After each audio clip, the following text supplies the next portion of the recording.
முட்டை மசாலா செய்யலாம்னு எப்படி செய்யலான்னு பார்க்கலாம். ஃபஸ்ட்டு ஸ்டவ்வை பற்ற வைங்க. ஸ்டவ்வை பற்ற வச்சு கடாயை வச்சு எண்ணெயை ஊற்றுங்க. எண்ணெய் ஊற்றின பிறகு 1/4 டீஸ்பூன் மிளகாத்தூள், 1/4 டீஸ்பூன் மஞ்சத்தூள், உப்பு தேவையான அளவு இதை போட்டு நல்லா வறுத்துக்கோங்க. லேசாக வதக்கிட்டு முட்டையை ஏற்கனவே வேக வச்சதை தோலை உரிச்சிட்டு 2ஆக கட் பண்ணிக்கோங்க.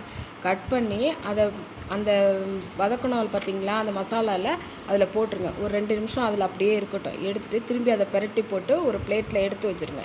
பிளேட்டில் எடுத்து வச்சுட்டு அதே கடாயில் எண்ணெய் ஊற்றிட்டு திரும்பி வெங்காயம் போட்டு நல்லா வதக்கிட்டு, இஞ்சி பூண்டு போட்டு நல்லா வதக்கிட்டு, கருவேப்பிலை போட்டு நல்லா வதக்கிட்டு 2 பச்சை மிளகாய் கீரி போடுங்க.